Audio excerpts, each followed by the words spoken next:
Hi there, Steve Kaufman. I'm going to do a few videos here. Yeah, I don't know how much patience people have to watch these things that seem to last a long time, but I'm lazy. I don't want to write, so I'm going to speak here. First of all, I went to the convention of the American Council of Teachers of Foreign Languages in San Diego. I must say I enjoyed it. It was a pleasure to leave the rainy climate of Vancouver and go down to where the sun shines. I enjoyed San Diego. I got a real deal on a hotel which turned out to be right near the airport. So it was about a 45 to 50 minute walk in and back every day. But I didn't mind that. I was walking along the bay and it was very pleasant. Overall, I was impressed with many things at the convention. I was impressed by the quality of the teachers that I met, many of them native speakers who spoke the language that they were teaching very well, whether it was French or Japanese or Chinese or Spanish or, German or whatever. The seminars that I attended varied from completely useless discussions about, research opportunities presented by one professor in heavily accented English. He was Chinese. He was talking about different kinds of research that demonstrated that, amongst other things, that advanced readers read better than intermediate readers, and all kinds of useless junk. That was a downer. There was some discussion about how people introduce drama in their classrooms and this kind of thing, which is okay. It's not my thing. I don't really go for that. I just prefer listening and reading. And there were some very interesting discussions on new technology, the iPod. It was a real revelation to me to realize that there have been 100,000 apps written for the iPhone, iPod Touch, as opposed to 600 for BlackBerry and 60 for Samsung or Nokia or whatever. So there's this tremendous outpouring of creativity for this iPhone, iPod Touch. And even if you were to search the App Store looking for, German flashcards, you find lots. Like there's just more and more applications being written for that have to do with language learning.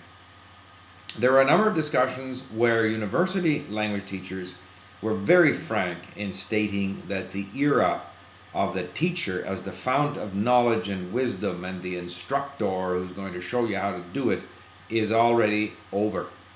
And that the teacher is there to direct traffic, maybe to help, to coach, to encourage, to learn, because very often the students are much more with it in terms of the new technology than the teacher. As an example, I met a delightful teacher of Chinese, a Chinese lady, who has incorporated iPods, and she creates flashcards with sound for learning characters for her class, and she learned a lot about how to do it and how to follow up on what her students are doing from her teenage daughters. So I think there's a lot of this going to happen, that the technology is happening faster and the acceptance of the technology is greater amongst young people, and the teachers are kind of out of it and they're going to have to learn.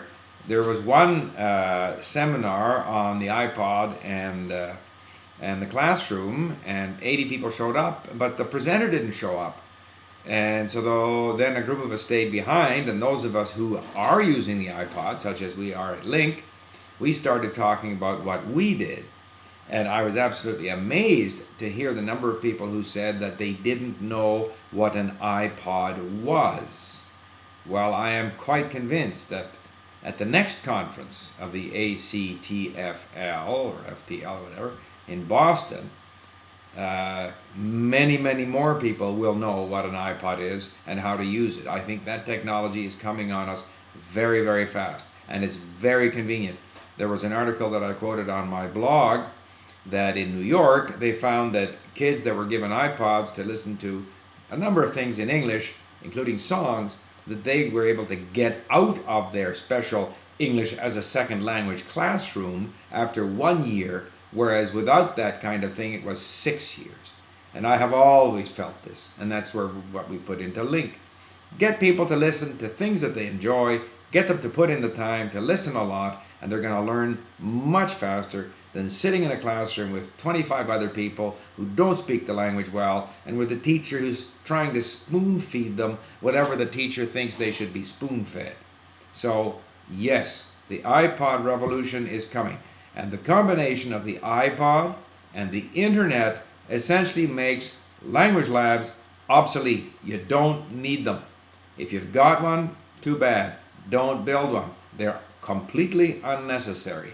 They don't provide the range of content and the range of functionality that's being developed for computer app, web apps, iPod apps, convenient, take it with you, you name it. The language lab is just a white elephant.